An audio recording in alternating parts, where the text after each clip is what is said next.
খড়গপুরে চা চক্রে যোগ দিলেন দিলীপ ঘোষ। খোশ মেজাজে দেখা যায় তাকে। সাংবাদিকদের সঙ্গে কথাও বললেন তিনি। মালদার কালিয়াচকের মজমপুর থানা এলাকায় লিচু বাগান থেকে রক্তাক্ত গুলিবিদ্ধ এক যুবকের দেহ উদ্ধার প্রসঙ্গে দিলীপ বললেন, শুধু মালদায় নয়, সব জায়গায় শুট আউট হচ্ছে, কলকাতার বুকেও হচ্ছে। আর সাধারণ মানুষ থেকে পলিটিক্যাল লিডার কেউ আজকে সুরক্ষিত নয়। বাঁকুড়ার জনমত সমীক্ষার ঘটনা নিয়ে তার মন্তব্য, সার্ভের নামে অনেক লোক রাস্তায় ঘুরছে। এই ধরনের অনেক অভিযোগ আসছে, কেন ঘুরছে, কি ব্যাপার, পুলিশের ব্যর্থতা নিয়েও প্রশ্ন তোলেন। মন্তব্য করলেন বাংলাদেশ ও মুর্শিদাবাদ প্রসঙ্গ নিয়েও। মালদায় শুট আউট হচ্ছে, খালি মালদা কলকাতা বুকে হচ্ছে। আর সাধারণ মানুষ থেকে পলিটিক্যাল লিডার কেউ আজকে সুরক্ষিত নয়। ধীরে ধীরে আইন শৃঙ্খলা মাটিতে শুয়ে পড়ছে, মানুষ হাহাকার করছে, আর মমতা ব্যানার্জি গান গাইছে। কতদিন এইভাবে চলতে পারে? সাধারণ মানুষের জীবনের সুরক্ষার কোনো চিন্তা নেই, গান গানে সময় কাটাচ্ছে। আগে দেখে দেখা হয়েছে হাজার হাজার শিক্ষক রাস্তায় বসে আছে, বছরের বছর ধর্ণা দিচ্ছেন, সেই চিন্তা নেই। আর এদিকে দিনের দিনে আইন শৃঙ্খলা যে অবস্থা আছে, রাস্তায় বেরোনোর মতো অবস্থা নেই। পলিটিক্যাল লিডারদের কোনো সুরক্ষা নেই, আর সাধারণ মানুষের জীবনের কোনো সুরক্ষা নেই। সেই জন্য মমতা ব্যানার্জি গান বাজনা অবশ্যই করবেন, কিন্তু মানুষের জীবনের সুরক্ষাটা আগে দায়িত্ব ওনার। পুলিশের হাতে গ্রেপ্তার 5 সমীক্ষক, গ্রেপ্তার জনমত সমীক্ষক দলের 2 মহিলা সহ 5 বাঁকুড়া। এ ধরনের অনেক অভিযোগ আসে, সার্ভে ইত্যাদির নামে বহু লোক রাস্তায় ঘুরছে। কেন ঘুরছে, কি ব্যাপার, পুলিশের নিজের থেকে করা উচিত। মানুষ ধরে তাদেরকে দিচ্ছে কেন? পুলিশ কেন খোঁজ নিচ্ছে না? কি তথ্য জোগাড় করছে? যে ধরনের তথ্য আমাদের সামনে এসছে পাকিস্তান যুদ্ধের পরে, সেনা থেকে, ইউটিউবার থেকে বহু লোক এই ধরনের চ্যানেলের সঙ্গে যুক্ত আছে।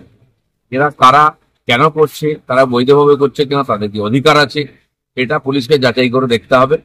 তা নাহলে এই ধরনের তথ্য সংগ্রহ করার পরে বহু বিসঙ্গতি বা সমস্যা তৈরি হচ্ছে। বাংলাদেশ যাওয়ার আগে আটক দালাল সহ এক বাংলাদেশি গিথারি সীমান্তে বিএসএফ এর হাতে আটক দুজনকে জিজ্ঞাসাবাদ বিএসএফ জওয়ানদের জিজ্ঞাসাবাদ সরিমনগর থানা পুলিশ।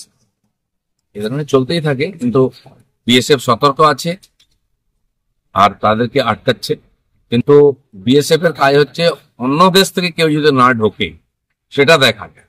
এখান থেকে কে যাচ্ছে আসে এটা পুলিশের দায়িত্ব, পুলিশকে এটা নজর রাখতে হবে। কিন্তু কুণাল ঘোষ বলছে তো বিএসএফ এর দায়িত্ব দেখার।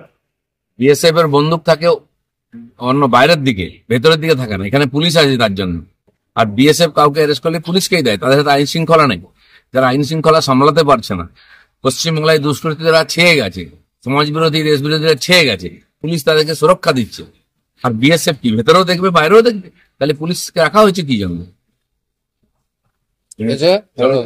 অমর অটোমোবাইল এখন আপনার প্রিয় শহর দাঁতনে। ইয়ামাহা কোম্পানির সমস্ত ধরনের মোটর বাইক নিতে আজই চলে আসুন অমর অটোমোবাইলে। আমাদের ঠিকানা দাঁতন কালীচর্দি হাট, দাঁতন হাসপাতালের কাছে।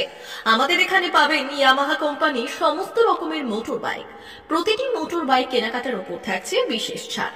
আমাদের ওপর একটি শাখা রয়েছে খাকুরদা ধনেশ্বরপুরে। মোটর বাইক কিনতে আজই চলে আসুন অমর অটোমোবাইলে। যোগাযোগ 9547232150 অথবা 6296512188।